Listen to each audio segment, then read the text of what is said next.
Hi everyone.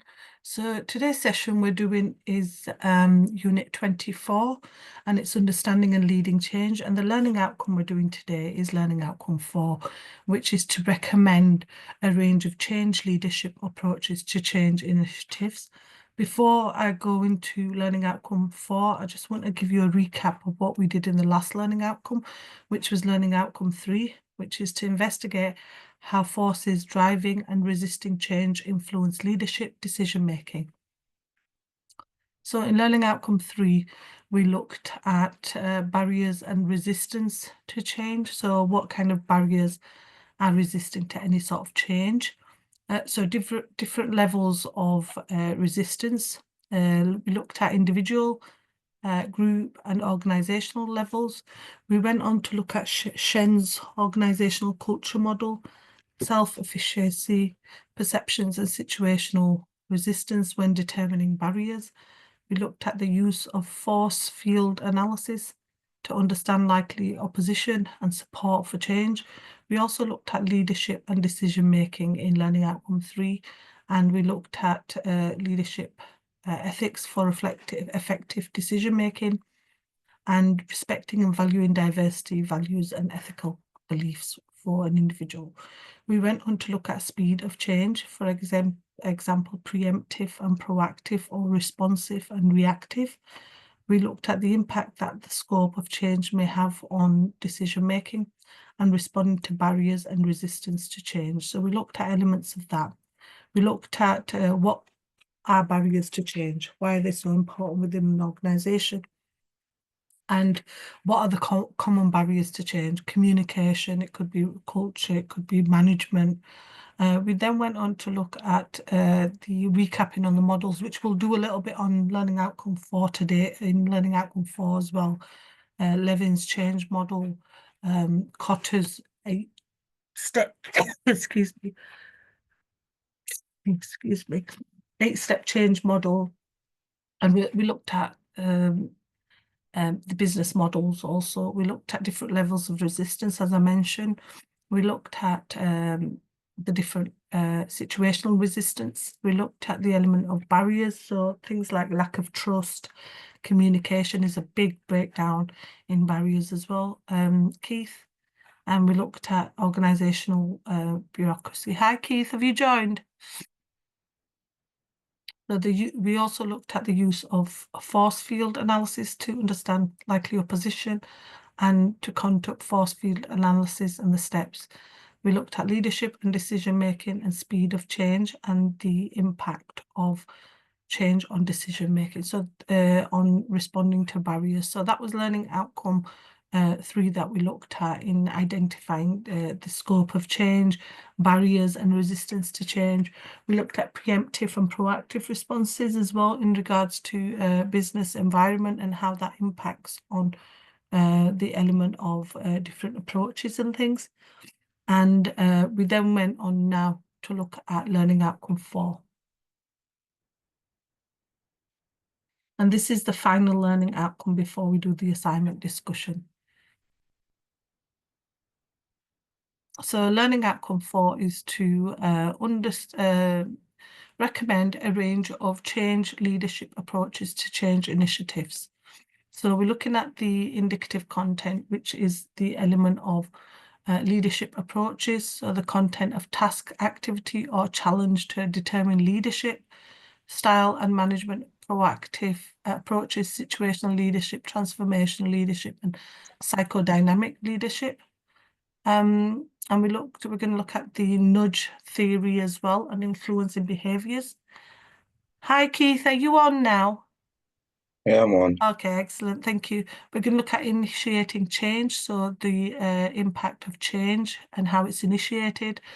Change models, so again we'll elaborate a little bit on the different models, so Cotter's, Levin's and McKinsey's, and then we'll look at Cotter's dual operating system, which addresses both entrepreneurial ideas and strategy, so change, kaleidoscope and application of power, politics, culture to change and change through strategic communication, the principle of change leadership.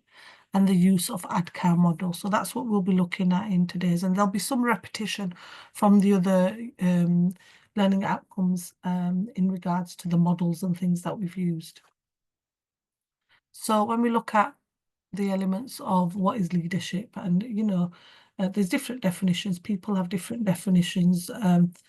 Sometimes people will be the ability of an individual or a group of people to influence and guide followers or members of an organizational society. So it could be different leadership. There could be leadership is about helping others reach their potential while also ensuring that the team achieves its goals. It will instill this observation down to the simplest form. We are left with the following: different leaders elevate others to achieve a common goal. So that could be another definition. So what is important in the implementation of, why are leaders important in the implementation of change? So leaders, they play a big part in change because they're there to embrace any sort of change, and they need to influence the employers and the organization that there's a need to apply this change. So their vision is that the change needs to come into place, and the key element is that successful change management needs to come into place. So leadership is really important when it comes to any forms of change, because they're the key and the central part of any organization to implement any sort of change models, and they will communicate this both to the organization and the employers as well. So leadership approaches. So there's different leadership approaches in this diagram in the next one. And the element of them is that you've got the trait theory, which is a certain traits or characteristics are associated with effective leadership. The great man theory, which suggests that leaders are born with innate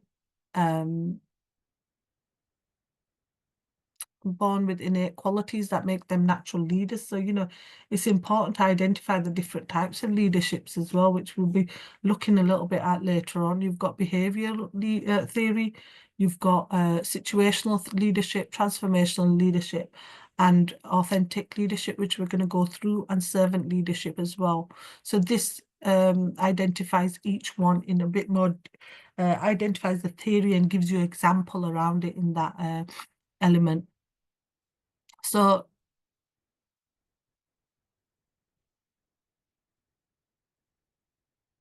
I want this slide, sorry. The next slide is it's a bit, the internet's a bit. Right, okay, so you can see this one, it says leadership approaches. Yes, Keith? Transformational Yes, I can leadership. see. Yeah, you can see that one, the first one. So the different types of theory is the first one is situational leadership. And this is where the approach emphasizes adopting leadership style to situation on hand. So what the situation is, they will adopt the style in accordance to that. So they will look at that style and see whether it fits in with that leadership style. And here a leader may adopt a more directive style with its employees with clear instructions. Then you've got transformational leadership, and this is a process whereby leaders engage with the influence of others, so getting others involved by paying attention to their needs, raising their motivation, and providing an ethical framework for decisions. In doing so, transformational leaders can create change with people. Do you think a transformational leadership style works well in some organizations where you get people involved, like employees and things? Yeah, it would work really well. It's there to encourage, inspire, and motivate employees to perform in a way that create meaningful change, so it gets them involved. And a lot of people do like an effective transformational leadership style because, it gets people involved, but also motivates its employers to, learn how to, implement things in the organization, focus on change and get them involved. And it's really important. Then the next one is the psychodynamic approaches. And these are approaches that are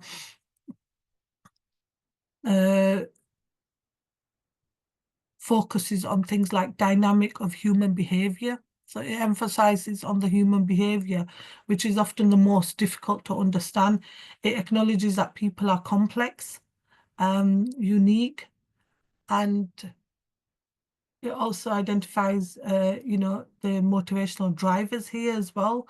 And this is normally brings leadership by emphasizing past experiences, unconsciousness and feelings and self-understanding. So this kind of leadership is used by some organizations as well in regards to different approaches that they use. We've got then the nudge theory, and overall Shen's model emphasizes the importance of understanding underlying values and assumptions that shape an organization's culture, as these factors are powerful and behave on the decision-making element. And this identifies the element of what the nudge theory is in regards to that. And the nudge theory is based on, like it said, a way to influence behavior without any sort of cohesion. And cohesion is trying to force someone to do it. And the nudge theory is not one that forces, there's no form of cohesion. And the actual concept of the theory is it proposes people's decisions and behaviors can be influenced by predictable ways, by small changes in how choices are presented. So there's the groundwork for the nudge theory was laid down by American behavioral scientists called Richard H. Thaley and Cassie Sustain in 2008. And they looked at how the nudge theory worked for businesses. And, for a business, the implications of the nudge theory are significant. It presents a non-intrusive, cost-effective tool for guiding customer behavior and decision-making. So here, companies will design their products, services, or communication strategies to nudge customers towards desired outcomes, such as purchasing, signing up on a service, adopting, sustaining behavior. So, they try to nudge people and customers. And there's strategies in the nudge theory, which 7 strategies that they've got in the nudge theory in regards to it. So the model identifies these 7 theories. Step 1, which clearly defines the expected change.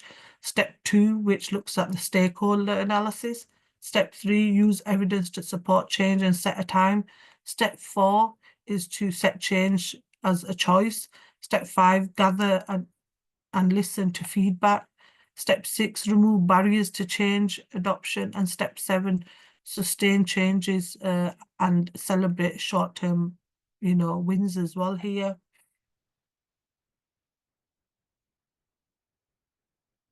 The idea of the nudge theory is to leverage behavior biases based your employees, customers and partners, and guide them towards more positive organizational changes. There's different steps that they take in regards to that. Example of nudge theory, what is nudging and how can it be used in the workplace? Nudging is an element that is a method of steering one's behavior. So, you change someone's behavior, to try to motivate them and help them, and you push customers to try to identify and nudge the tactics by, looking at trying to identify and make them buy something. So, you'll have a remarketing of something and retargeting campaigns where customers click on things like, Facebook ads, and they sign up to mailing lists, and that's a way of nudging people. These are ways. Fundraising as well, increasing donor participation, and having apps, in-app nudges adopt new features as well. So making sure that you've got apps in place to nudge people and to click with things like it may be TikTok, it may be any other organization, these social media try to nudge people. So you are, it's a way of advertising. So this nudge theory is a neutral as an advertisement. It promotes choices and equally harmful alternatives like gambling. And ethically, the nudge theory is to abide by best practices. So making sure that you're adopting new apps, so you're getting the customers involved in it. Initiating change. Overall, Shen's model emphasized the importance of underlying and understanding assumptions to shape an organization's culture. So when it comes to initiating change, drawing from by Hayden change, initiation is the element of, trying to initiate any sort of change that will help in regards to it. So he involves things by identifying problems or opportunities, and identifying any sort of problems and opportunities will help. So the change initiative includes the systematic approach that deals with transition or transformation of an organizational goals, core values and culture and processes. Change initiatives may be implemented to solve a problem or improve different methods. It may be initiated to help you, change a problem. It may be identifying a change, and it may be providing reasons for the change. And, it may be that, that there's a need for organizational change within the organization. So it needs to be taken into account. The impact of change initiated by leaders, increase control, so the impact of the change process. One of the primary ways the impact of leaders on organization change can be felt is their ability to buy in on their vision to change. So this requires understanding the current situation. You've got to have a solid rationale in place and instilling the level of urgency. So it's really important that you have some examples of how different changes initiated by leaders impact on organizations. So increased control. So where leaders initial changes that increase their control over the organization, and it could lead to, efficiency of the organization. It could lead to better decision making. So this is increased control over the organization. The next one is increased time. So where leaders initiate changes that give employees more time to focus on certain tasks. It gives them more time, and it gives them more time to, improve productivity and the quality of the product as well. So, that could be a big impact on the employer. And it's given you an example there as well. A leader might implement new technologies or processes that automate routine tasks, freeing up time for employees to focus on more strategic work. However, this can create resistance among employees who feel that they are being replaced by machines. And that is the case in regards to things, people think they're being replaced. Increase opportunity to select the best approach. Here, leaders initiate changes that provide more opinion options or resources for employees to change from. It can lead to improved creativity and innovation. So the impact of change initiated by leaders is really, really important in any organization, because it fosters this environment of culture and values. And it also it's important for leaders to communicate with their employees about the reasons they want to make the changes. The impact of change that is imposed opportunities. Change is imposed on organizations and in a range of positive and negative ways as well. And it's really important, because like I said, it could bring anxiety for people, and it is a lack of leadership as well. People will say change management, the obstacles, there's resistance to change. And organizational change is a big component of any organization. And it could be in regards to the organization growing or adapting as well. And there are obstacles to resistance all the time, like things like inadequate training, barriers to organizational change. This plays a big role. So the first one, some examples is input, reduce opportunities. So change can lead to reduce opportunity for employees, particularly if the change involves layoff or redundancies or restructure of the organization. So that would be reduced opportunities for employees. It could be decreased morale. Now, it would, and that would be the fact that, it could decrease employees' morale if they feel like they're not being consulted.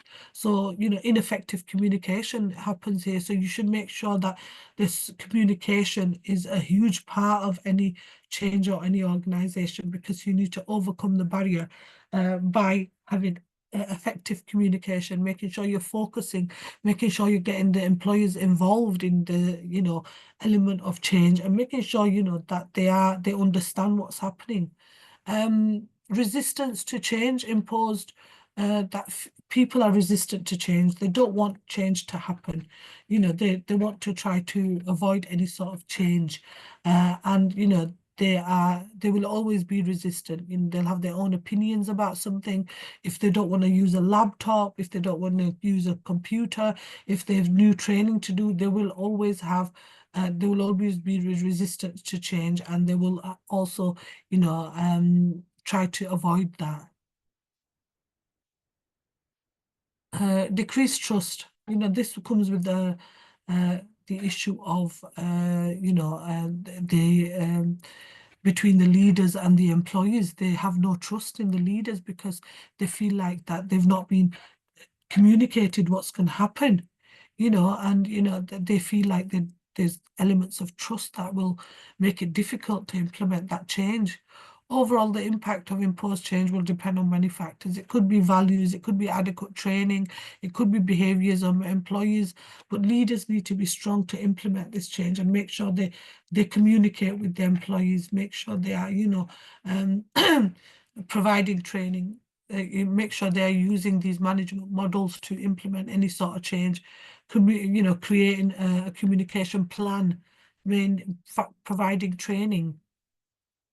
The use of change agents in initiating and aiding change. So there are different elements of that.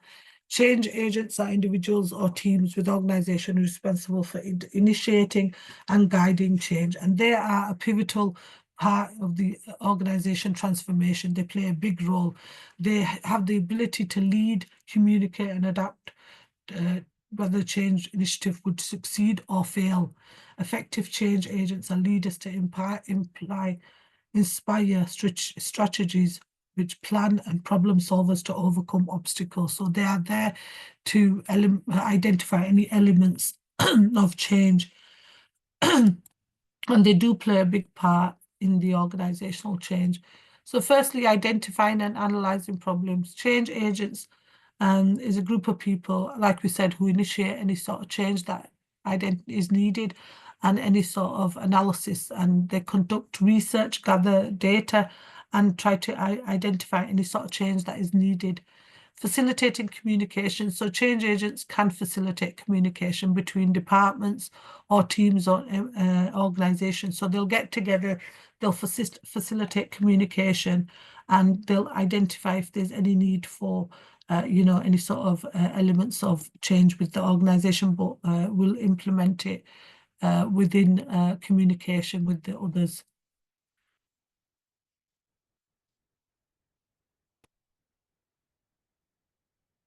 Building support. Now here, they need to build that support with the initiative by changing it, and stakeholders and customers as well, and make sure that their role is implemented in it.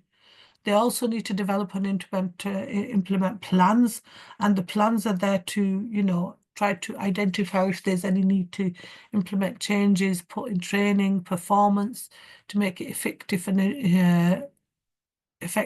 efficient, and make sure they provide training and support. The role of any sort of change agent in organization is to provide change and support, and they are, like we said, a change agent is a prominent of change, who also acts as a link between the leadership and the rest of the organization. And they are there to aid the organization and make sure they provide enough training and assist the members in acting with the new knowledge and the new changes that are coming about, and make sure they have got training and support in place. So, they are there to support the organization. Every organization is implementing change initiative, and they need change agents. The role of change agent in organizational is very crucial. a change agent finally understands purpose of change and also is able to drive entire change process by connecting with employees and stakeholders who matter most in the process. And it's really, really important for any organization to take its change agents on board before kicking off its change initiative. So they play a big role in it. Change models, and again, we're looking a little bit, and I'm not going to go too much into detail with these because we've looked at these change models in place anyway before. So there are different change models and they are there to implement and help the organization. And the first one is, which we've looked at, learning outcome 1 and 2 as well, is the Levin's model, the Levin's change theory. And this model argues that all factors are integrated.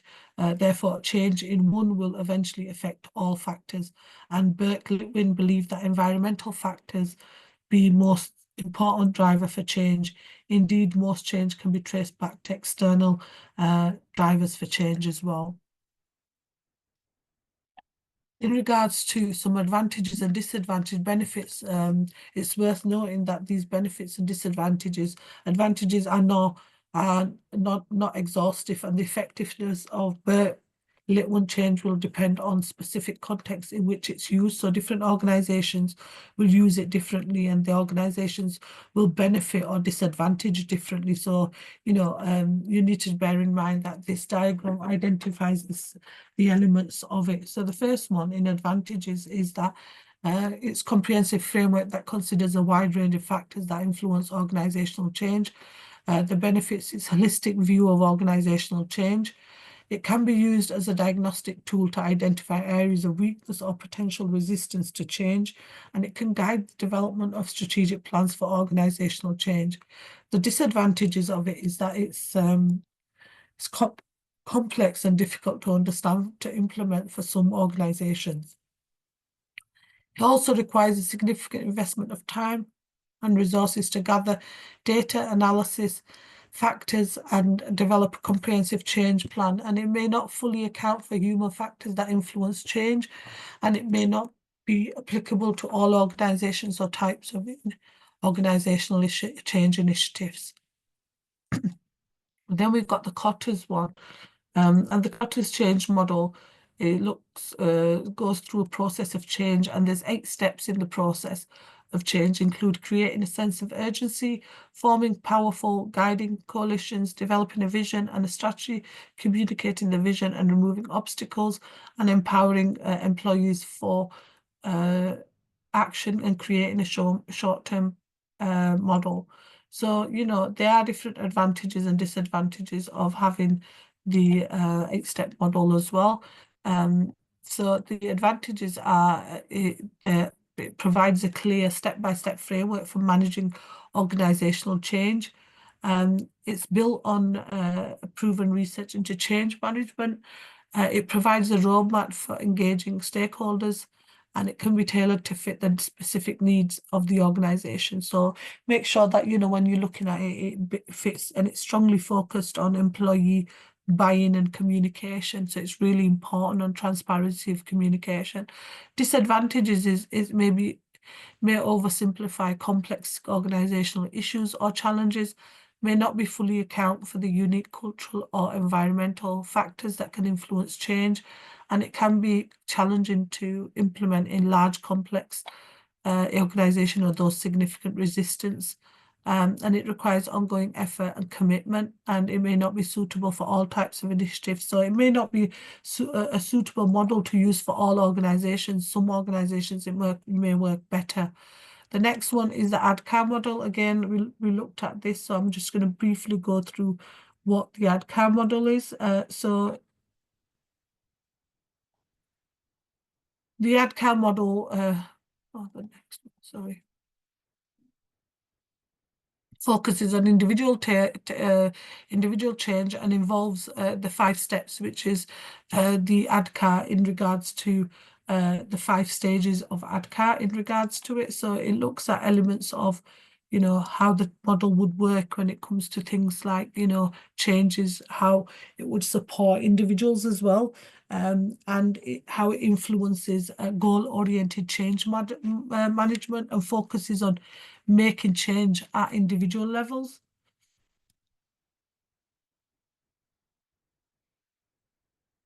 So you've got the first one is, let me just increase the size of that.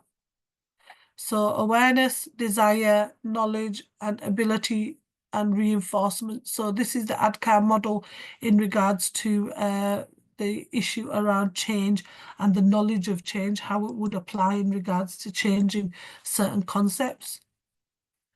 So the benefits and advantages, so it's worthwhile noting the benefits and advantages. So benefits of it is that it focuses on individual level change, helping individuals understand and navigate change processes. It provides a clear framework for assessing on individuals' readiness for change and identifying potential barriers to obstacles. So it looks at elements of that. And then it can be used to develop change management plans, can be tailored to fit specific needs and characteristics of an organization or change initiative. It can help organizations build a culture of management. And it could also, disadvantages, it may not fully account for broader organizational or environmental factors that influence change. It may not be suitable for large, complex organizations, and it may be less effective for changes that require significant change or structural change. And it's not suitable, it may not be suitable for all organizations.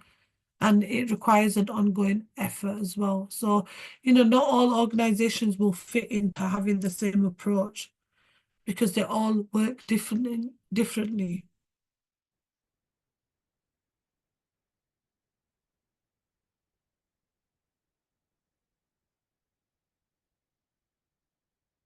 So the next one is, just let me move on to the next one. is it, I think the internet's a bit slow as well.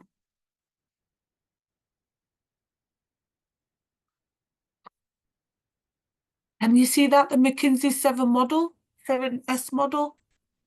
Yes, I can see. Yeah, 7 elements are the structure, strategy, shared values, skill system, shared values, and style and staff. So these are all highly interconnected with it. And if change leaders fail to create a well-rounded action plan to restore the balance the company has, so it identifies elements of how the company would restore any sort of balances that they've got in regards to it. And the elements play a big part in an organization's approaches to identifying any sort of elements of change. There are different benefits and drawbacks of the McKinsey model, and the first one is things like the McKinsey model provides a comprehensive framework for understanding the interdependent factors that influence organizational performance and change. The benefits emphasize the importance of alignment between organizational components, including strategy, structure, systems, and culture. And it provides a diagnostic tool for identifying areas of alignment or inconsistency. So it works well with some organizations. It also looks at elements of, can be used to develop any sort of change strategies. And it can be tailored to fit the specific needs. So it's quite good in regards to that. Then you've got the disadvantages. Sometimes it can be difficult in regards to the disadvantages. You've got the elements of McKinsey's model and can be difficult to implement in certain organizations because it's too complex for certain organizations. And it may not fully account for external environment. And it also can be time consuming and resource intensive. It may require significant effort to gain buy-in and support and may not be suitable for all types of change initiatives. And then we've got the change kaleidoscope. The change kaleidoscope is an 8 construct model to assess an organization's receptive to change. And these 8 constructives are time, power, capability, preservation, readiness, diversity, scope, and capacity. And we're going to show these in this diagram here, how it identifies that. So time, scope, preservation, diversity, capability, capacity, readiness, and power. And this is used in organizations to look at elements of contextualizing any sort of features and designing a strategy, develop a tailored change. So making sure that, you develop a change around it, but also is used by change agents, which we mentioned earlier, to solve any change problems through the steps that they use. So they look at developing a tailored change strategy. They look at developing an implementation plan. So these are used by certain organizations to make sure that these work for them, so they have to look at, and they're used by change agents to implement any sort of change that they need to implement. So these are used by organizations dependent by the agents to see whether they have an impact on any sort of change. Are you okay so far, Keith? Yeah?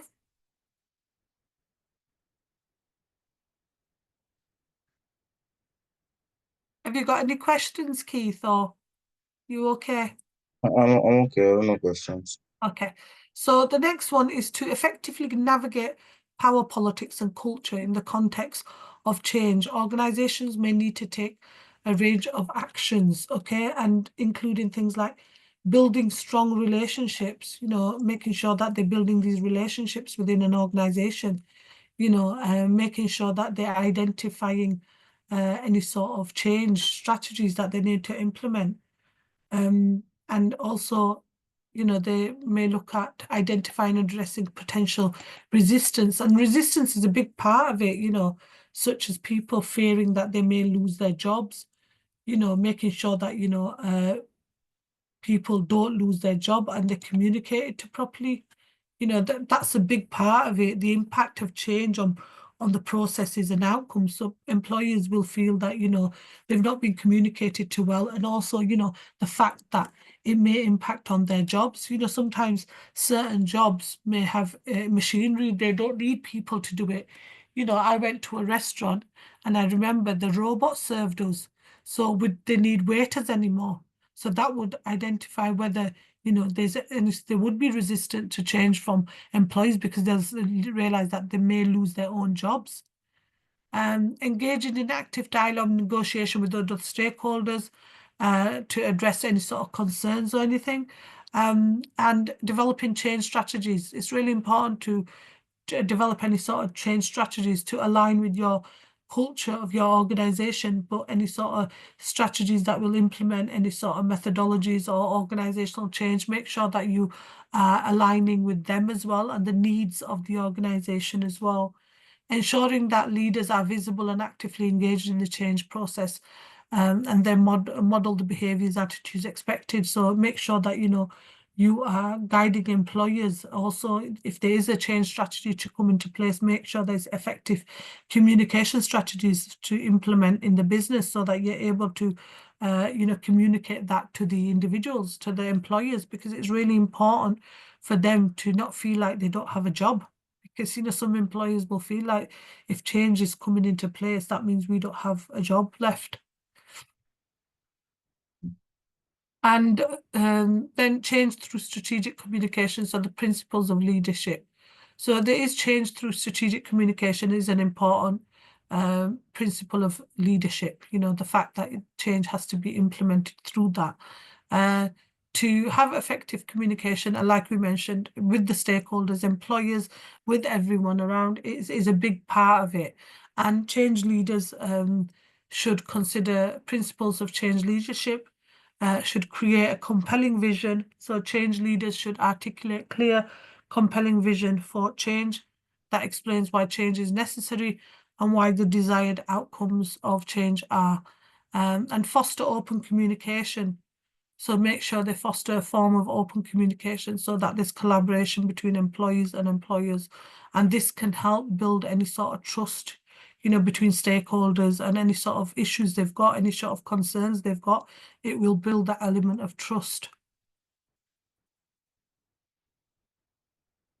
And by following, these principles of change, leadership, and effective communication, change initiatives can increase the likelihood of successful change implementation and create this culture of continuous improvement within that organization. So, making that change within that organization. If there's bad communication, Keith, do you think the organization would work? Do you think there would be a good organization, or do you think communication is key for any organization? What do you think? Communication is key in Yeah. every organization. If you don't communicate something to your manager, is your manager going to know what's going on? No. No. So, you as a manager need to have good communication skills, but you as an employee need to be communicating with the managers and the different, team members if there's any issues around any sort of change or any sort of implementation on any change. So tailoring communication to different stakeholders.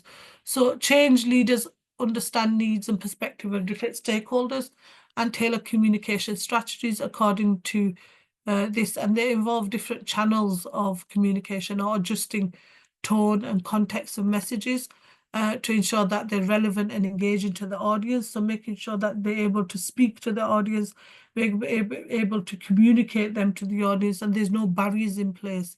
Use a variety of communication methods. So there could be things like, emails. It could be things like, face-to-face meetings. It could be social media, which is used quite a lot now, to build this rapport between organizations and between stakeholders and customers. So they try to build this rapport.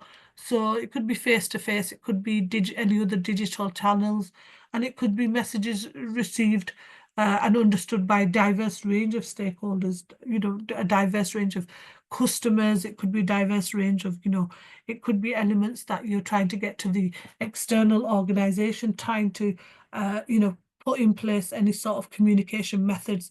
And this is, again, when we talk about communication, it's a huge part of any organization, communication, because it implements on any sort of, within the employers as well. Being transparent and honest. So in an organization, being transparent and honest is really important. If you're not transparent with your employees, when we talk about transparency and honesty, Keith, what comes to mind? What do you think the first thing that comes to mind? Why is it important to be transparent and honest with your employers? Mm, So why do you think it helps them. honesty is so important?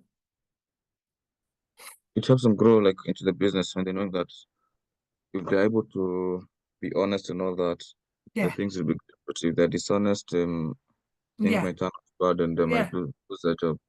To be transparent and honest, is really important, and you should foster this behavior within an organization. So it provides this safe and trusting environment where employers can feel, that if there's any change to be made, that they feel that their ideas are being heard as well. And they're comfortable with their ideas and they are in a safe and trusting environment. So, it builds this credibility with stakeholders, but ensures any sort of trust as well. Celebrate success. So here it's important, if there's any milestones, any momentums, any sort of stakeholder engagement, make sure you celebrate it. Provide initiatives, give incentives to employees, make sure you are celebrating if something has gone right. It could be incentives in regards to a bonus. It could be incentives in regards to, providing them with maybe an award, or it could be bonus, it could be vouchers, it could be anything. So this can help to reinforce like the value and process and support future initiatives. So it's really, really helpful for employers to feel like they are part of the organization, because some employers don't feel that they are part of an organization. So it's really important to implement that. So just 1 minute. So now we've looked at all the learning outcomes, just a summary of learning outcome 4. We've looked at leadership approaches. So we've looked at the nudge theory and influencing behavior. We've looked at management approaches in learning outcome 4 today, which situational leadership, transformational leadership, and psychodynamic approaches. We've also looked at initiating change. How can that impact on leaders? Increased control, time, opportunity to select the best approach. We've also looked at the impact of change on opportunities and how it's reduced or even negated. And we looked at the change agents in aiding any sort of change and why there's a need to have them. We also looked again at the different models, which we looked at in Learning Outcome 3, a little bit in Learning Outcome 2 as well. Cotter's 8-stage change model. We looked at ADCAR. We also looked at Levin's change model and look at McKinsey's 7S model as well. And we looked at advantages and disadvantages for them and why the organizations will use them and how they will benefit. Because certain organizations may not use them models, whereas others would use them and would implement them in their organization. We also looked at the change kaleidoscope and the application of power, politics, and culture to change, and change through strategic communication. So the principles of any sort of change of leadership. We also looked at elements of the change theories, which we mentioned. We looked at change through strategic communication, and we looked at elements of navigating through the principles of change leadership. So we've looked at learning outcome 4 now, the final learning outcome. These are some of the references we've used for today's session that you could refer to, and there will also be ebooks available for you on Moodle. There's some further reading that you can go on to journals on Moodle for this unit, and there's some links there that you could go and have a read around. Additional reading that will help you and support you in regards to change within an organization. Do you have any questions, Keith? No questions. So we've done learning outcome 1, 2, 3, and 4, and they're all recorded and available on Moodle for you, okay? The next there's no other learning outcomes. The next session we've got is next Monday, and that session is the assignment discussion session, which will go through the assignment. So you've got a better idea of asking questions around what is expected, okay? Any questions you have, email learnerwork@ukvarsity.co.uk. Submission of the assignment is to be done on learnerwork@ukvarsity.co.uk, and the assignment submission is 2 weeks after the completion of the unit, which will be next week, and its delivery. So you need to make sure the assignment brief also is available on Moodle for you. So if you want to go on to Moodle, have a look at the assignment brief. It's available there already on Moodle for you, so you can have a look at that. Additional reading again is available on Moodle for you, and there's some links there that you can go if you need to do any additional reading. And any questions you have, if you haven't got any questions now, if any questions come up to mind or anything, email learnerwork@ukvarsity.co.uk. Okay. Also, you try to have a read of these articles because they're quite good, some of them. Okay, so please go onto Moodle for your additional resources. And if you've got no questions, thank you for attending today's session, Keith, and I will see you in the next session, which is next week. Have a nice week. You too. You too. Take care, Keith. You too. Thank you. Okay, thank you.